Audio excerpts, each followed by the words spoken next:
Okay, guys, today we are going to do some smoked lamb shanks, American grown lamb shanks, and some potatoes with green bell peppers and onions. I call them Barba Nicky's potatoes, they're the best. So, lamb shanks are a very tough piece of meat. You really got to prepare them correctly, and because there's not a lot of fat on a lamb shank, basically, you want to brine them overnight. So most of the times when you buy lamb shanks, they have a slice right through the front. Sometimes they pull that tendon out, sometimes they don't, but you got to make sure to get those tendons out. But all the skin that's left on them, basically, you don't do any prep to it. You just take it like it is, clean it up a little bit, throw it in the bag, and then you want to brine it overnight. So with the brine, we're looking at about, I would say, 8 to 12 hours tops. This is a half a cup of salt to a half a gallon of water, and I use sea salt on the brine. This is kind of my go-to brine. It's a little salty. You definitely don't want to leave it in there for more than 12 hours because it will be too salty. I use the same brine when I make my turkey for the big green egg as well. So you just mix it up, dissolve the salt, and then you're going to pour it into the bag, put it in the fridge, and leave it overnight. Usually I do this around 9, 10 o'clock at night, and I pull it out in the morning, 8, 9 o'clock, and I just pull the shanks out of the water and pat them dry, and they're pretty much ready to go at that point.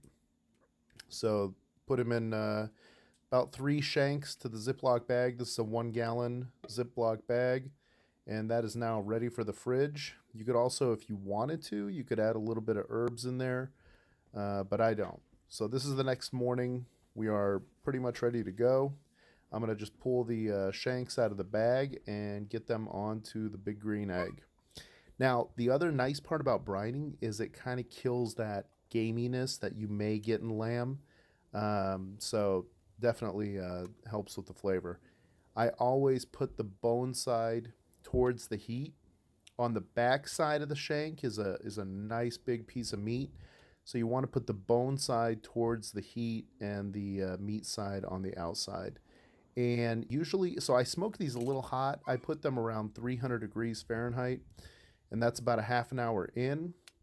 I'm going to flip them over so we get good color on both sides, and let it go for about another half an hour. You want to cook these on a little bit of a higher heat, around 300, 325, for about an hour, hour and a half. And you can see here, I'm going to show you what it looks like.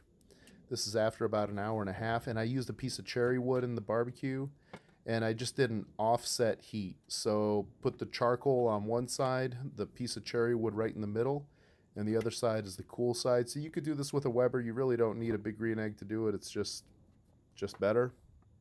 There you go. Looks good. Nice, good color on it. And now what I did is I wrapped it in butcher paper, and I'm putting it back on the big green egg for about another hour and a half minimum. I would say even a little bit longer. If you want it fall off the bone tender, you want to go about 2 hours, and you want to be around 275, no more than 300 degrees. And if you notice, I didn't put the plate down, and that was kind of a mistake. I really probably should have thrown the plate in there. And I realized afterwards, this is butcher paper, it's not tin foil. And I probably could have caught these things on fire and really had a mess on my hands. So, lesson learned. So, here we go. Now we're going to make some potatoes. I got a Lodge cast iron 17-inch skillet. I'm going to preheat it for a few minutes. You want to cook these potatoes between 375 and 400. So now that I got the heat up, the pan has been hot. It's been about 5-10 minutes. I'm going to throw in some vegetable oil. Vegetable oil is the best for the big green egg. Olive oil is obviously delicious and it's fantastic, but it smokes way too much at these high temperatures. So you mix in the bell peppers and the onions, and you want to give this a few minutes. I'd say about 5 to 10 minutes, probably closer to 10 minutes. You want to soften up those onions real nice and caramelize everything. And once it's been cooked down, I've mixed it 2-3 times.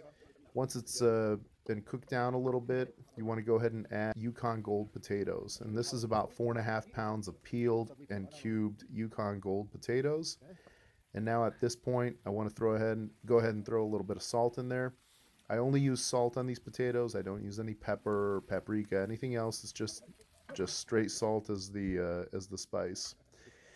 And I'm going to go ahead and cook this for about another, let's say 25 to 35 minutes. Around 375 is kind of the perfect temperature.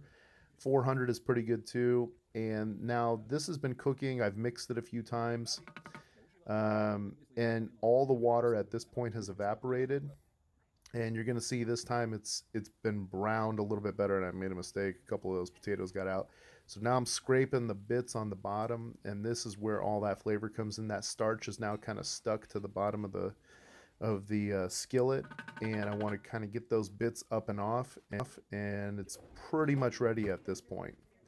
So here we go. We're going to pull out the shanks. They've been resting in the oven for about 25-30 minutes during the same period of time it took me to cook the potatoes. Shanks are tender. They're not fall off the bone tender, but they are definitely tender. Probably could have gone another half an hour if you really wanted them to fall off the bone. I'd say 2 hours would be just about right to be fall off the bone. This is the first time I've used butcher paper. I always used to use tin foil, but I wanted to give this a try, and I actually really like it. The smoke ring on the shanks is really nice, and they had a great flavor, and a little bit of that bark is left on there. I mean, I'm telling you, it was fantastic. Crowd pleaser. So, and here we go with the potatoes. Everything is really looking good, and I got to tell you, this lodge really keeps it nice and warm. So there you go, guys.